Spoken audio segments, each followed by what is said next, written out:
ಮಾಜಿ ಪ್ರಧಾನಿ ದೇವೇಗೌಡರ ಪತ್ನಿ ಚೆನ್ನಮ್ಮ ವಿಧಿವಶರಾಗಿದ್ದಾರೆ. ದೊಡ್ಡಮನೆ ಕುಟುಂಬದ ಅದೃಷ್ಟ ದೇವತೆ ಇನ್ನು ನೆನಪು ಮಾತ್ರ.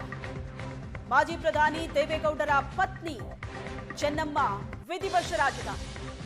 ಅನಾರೋಗ್ಯದಿಂದ ಬುಧವಾರ ಆಸ್ಪತ್ರೆಗೆ ದಾಖಲಾಗಿತ್ತು. ಸತತ ಚಿಕಿತ್ಸೆಯನ್ನ ಕೊಡಲಾಗ್ತಾ ಇತ್ತು. ವೆಂಟಿಲೇಟರ್ನಲ್ಲಿ ಅವರಿಗೆ ಚಿಕಿತ್ಸೆ ನಡೀತಾ ಇತ್ತು. ಆದರೆ ಚಿಕಿತ್ಸೆ ಫಲಕಾರಿಯಾಗದೆ ಕೊನೆಯುಸಿರೆಳೆದಿದ್ದಾರೆ. ಚೆನ್ನಮ್ಮನವರ ಪಾರ್ಥಿವಕ್ಕೆ ಪದ್ಮನಾಭನಗರ ನಿವಾಸದಲ್ಲಿ ಪೂಜೆ ಸಲ್ಲಿಸಲಾಯಿತು. ಗೌಡರ ಮನೆಯಲ್ಲಿ ಚೆನ್ನಮ್ಮ ಪಾರ್ಥಿವ ಇಟ್ಟು ಪೂಜೆಯನ್ನ ಸಲ್ಲಿಸಿದ್ರು ಕುಟುಂಬಸ್ಥರು ಸ್ವಾಮೀಜಿಗಳಿಂದ ಚೆನ್ನಮ್ಮಗೆ ಅಂತಿಮ ಪೂಜೆ ನೆರವೇರಿತು. ಸುತ್ತೂರು ಶ್ರೀಗಳು ನಿರ್ಮಲಾನಂದ ಶ್ರೀಗಳಿಂದ ಪೂಜೆ ನೆರವೇರಿಸಲಾಯಿತು. ಪದ್ಮನಾಭನಗರದ ನಿವಾಸ ಇದು. ಲೈವ್ ದೃಶ್ಯಗಳನ್ನ ನೋಡ್ತಾ ಇದ್ದೀವಿ. ಪದ್ಮನಾಭನಗರದ ನಿವಾಸದ ಒಳಗಡೆ ಚೆನ್ನಮ್ಮ ಅವರ ಪಾರ್ಥಿವ ಇಡಲಾಗಿದೆ. ಪೂಜೆ ಸಲ್ಲಿಸಿದ್ದಾರೆ ಕುಟುಂಬಸ್ಥರು. ನಾಳೆ ಬೆಳಿಗ್ಗೆ 11 ಗಂಟೆ ತನಕ ಅಂತಿಮ ದರ್ಶನಕ್ಕೆ ಅವಕಾಶ ಇದೆ.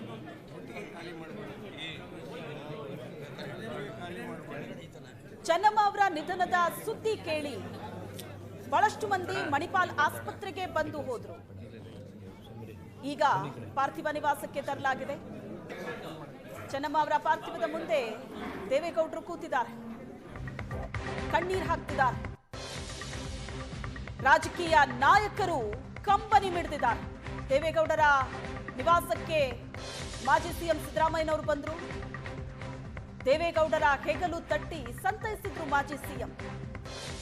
ಮಾಜಿ ಪ್ರಧಾನಿ ದೇವೇಗೌಡರ ಪತ್ನಿ ಚೆನ್ನಮ್ಮ ನಿಧನಕ್ಕೆ ಕಂಬನಿ ಮಿಡಿದರು.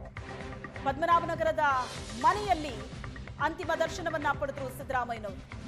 ಕುಮಾರಸ್ವಾಮಿ ಅವರ ಕೈ ಹಿಡಿದು ಸಂತಾಪವನ್ನ ತಿಳಿಸಿದ್ರು ಮಾಜಿ ಸಿಎಂ ಸಿದ್ದರಾಮಯ್ಯ.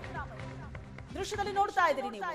ಚೆನ್ನಮ್ಮ ಅವರ ಪಾರ್ಥಿವ, ಅದರ ಮುಂದೆ ದೇವೇಗೌಡರು ಕೂತಿದ್ದಾರೆ. ದೇವೇಗೌಡರ ಪಕ್ಕದಲ್ಲಿ ಸಿದ್ದರಾಮಯ್ಯನವರಿದ್ದಾರೆ. ದೇವೇಗೌಡರಿಗೆ ಸಾಂತ್ವನವನ್ನ ಕೇಳಿದ್ರು ಸಿದ್ದರಾಮಯ್ಯನವರು. ದೇವೇಗೌಡರ ನಿವಾಸಕ್ಕೆ ಬಂದ್ರು ಮಾಜಿ ಸಿಎಂ ಸಿದ್ದರಾಮಯ್ಯನವರು. ದೇವೇಗೌಡರ ಕೈ ಹಿಡಿದು ಸಮಾಧಾನ ಮಾಡಿದ್ರು. ಅವರ ಭುಜ ತಟ್ಟಿ ಸಾಂತ್ವನವನ್ನ ಕೇಳಿದ್ರು. ನೋಡ್ತಾ ಇದ್ದೀರಿ ನೀವು ದೃಶ್ಯದಲ್ಲಿ. ರಾಜಕೀಯವಾಗಿ ಏನೇ ವೈರುಧ್ಯಗಳಿರಲಿ, ಇಂಥ ಸಂದರ್ಭದಲ್ಲಿ ರಾಜಕೀಯ ನಾಯಕರುಗಳು ಒಟ್ಟಾಗಿ ಸೇರ್ತಾರೆ. ಕಷ್ಟದ ಸಂದರ್ಭದಲ್ಲಿ ಸಾಂತ್ವನ ಹೇಳ್ತಾರೆ. ಅದು ಬಹಳ ದೊಡ್ಡದು.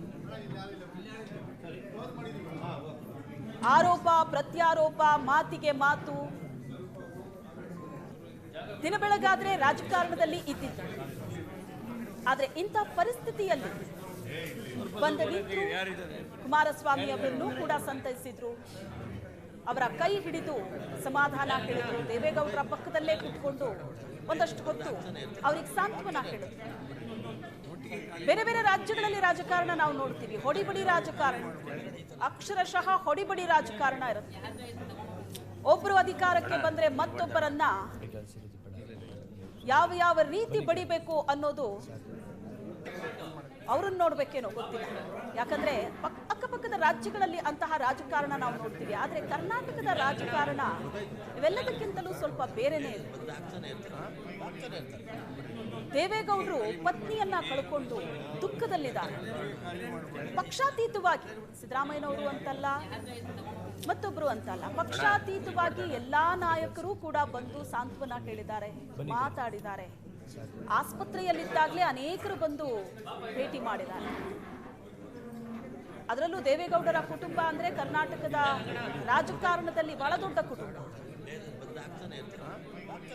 ಹಲವರಿಗೆ ರಾಜಕೀಯ ನೆಲೆಯನ್ನ ಕೊಟ್ಟಂತಹ ಕುಟುಂಬ. ಅನೇಕರು ಜೆಡಿಎಸ್ ನಲ್ಲಿದ್ದು ಅದಾದ ನಂತರ ಬಿಜೆಪಿಗೆ ಬಂದವರು, ಅದಾದ ನಂತರ ಕಾಂಗ್ರೆಸ್ಸಿಗೆ ಹೋದವರು ಬಹಳಷ್ಟು ಜನ ಇದ್ದಾರೆ. ಇವತ್ತು ಚೆನ್ನಮ್ಮ ಅವರ ನಿಧನದ ನಂತರ ಅನೇಕರು ಸುವರ್ಣ ನ್ಯೂಸ್ ಜೊತೆ ಕೂಡ ಮಾತಾಡಿದ್ರು. ಜೆಡಿಎಸ್ ಅಲ್ಲಿ ಮೊದಲಿದ್ದವರು, ಏನೇನೋ ಆದ ನಂತರ ಅಲ್ಲಿಂದ ಆಚೆ ಬಂದವರು. ಆದರೆ ಇಂಥ ಸಂದರ್ಭದಲ್ಲಿ ಆ ಕುಟುಂಬದ ಜೊತೆಗಿನ ಒಡನಾಟ, ಚೆನ್ನಮ್ಮ ಅವರು ಮನೆಗೆ ಹೋದಾಗ ಉಪಚರಿಸ್ತಾ ಇದ್ದಿದ್ದು, ಅವರ ವ್ಯಕ್ತಿತ್ವ, ಆ ಸರಳತೆ, ದೇವೇಗೌಡರ ಬಗ್ಗೆ ಬಹಳ ಮನಬಿಚ್ಚಿ ಮಾತಾಡಿದ್ರು ಬಹಳಷ್ಟು ಜನ. ರಾಜಕೀಯವಾಗಿ ಏನೇ ವೈರುಧ್ಯಗಳಿರಲಿ, ಆಗೋದೇ ಇಲ್ಲ ರಾಜಕೀಯವಾಗಿ ನಮಗೂ ಅವರಿಗೂ ಅಂತ ಅನ್ನೋರು ಕೂಡ ಇಂಥ ಸಂದರ್ಭದಲ್ಲಿ ಆಗಿನ ದಿನಗಳನ್ನ ನೆನೆದು ಬಹಳಷ್ಟು ಮಂದಿ ಮಾತಾಡೋದು. ಸೋಮವಾರ ಹರದನಹಳ್ಳಿ ಗ್ರಾಮದಲ್ಲಿ ಚೆನ್ನಮ್ಮ ಅವರ ಅಂತ್ಯಕ್ರಿಯೆ ನಡೆಯುತ್ತೆ. ಹಾಸನ ಜಿಲ್ಲೆ ಹೊಳೆನರಸೀಪುರ ತಾಲೂಕಿನಲ್ಲಿರುವಂತ ಹರದನಹಳ್ಳಿ ಗ್ರಾಮ. ನಾಳೆ ಬೆಳಿಗ್ಗೆ 11 ಗಂಟೆ ತನಕ ಪದ್ಮನಾಭನಗರದ ನಿವಾಸದಲ್ಲಿ ಪಾರ್ಥಿವ ಇರುತ್ತೆ. ಕುಟುಂಬಸ್ಥರು, ಸಂಬಂಧಿಕರು, ರಾಜಕಾರಣಿಗಳು ಬಹಳಷ್ಟು ಜನ ಬಂದು ಈಗಾಗಲೇ ದರ್ಶನ ಪಡೆದಿದ್ದಾರೆ. ನಾಳೆ ಬೆಳಿಗ್ಗೆ 11 ಗಂಟೆ ತನಕ ಕೂಡ ಅವಕಾಶ ಇದೆ. ಕುಮಾರಸ್ವಾಮಿ ಅವರೇ ಹೇಳಿರೋ ಪ್ರಕಾರ ನಾಳೆ ಬೆಳಿಗ್ಗೆ 11 ಗಂಟೆ ನಂತರ ನಾವು ಹಾಸನಕ್ಕೆ ಪಾರ್ಥಿವ ತಗೊಂಡು ಹೋಗ್ತೀವಿ ಅಂತ. ಸೋಮವಾರ ಅಂತ್ಯ ಸಂಸ್ಕಾರ ನಡೆಯುತ್ತೆ ಹರದನಹಳ್ಳಿ ಗ್ರಾಮದಲ್ಲಿ. ದೇವೇಗೌಡರ ಹುಟ್ಟೂರು ಹರದನಹಳ್ಳಿ, ಅಲ್ಲಿ ಚೆನ್ನಮ್ಮ ಅವರ ಅಂತ್ಯಕ್ರಿಯೆ ನಡೆಯುತ್ತೆ. ನಾಳೆ ಮಧ್ಯಾಹ್ನ ಹೊಳೆ ನರಸೀಪುರ ತಾಲೂಕು ಕ್ರೀಡಾಂಗಣದಲ್ಲಿ ಅಂತಿಮ ದರ್ಶನಕ್ಕೆ ವ್ಯವಸ್ಥೆ ಆಗಿದೆ. ಸೋಮವಾರ ಸಂಜೆ ಹರದನಹಳ್ಳಿ ಗ್ರಾಮದಲ್ಲಿ ಚೆನ್ನಮ್ಮ ಅವರ ಅಂತ್ಯಕ್ರಿಯೆ ನಡೆಯುತ್ತೆ. ನಾಳೆ ಮಧ್ಯಾಹ್ನದ ತನಕವೂ ಬೆಂಗಳೂರಿನಲ್ಲೇ ಪಾರ್ಥಿವ ಇರುತ್ತೆ.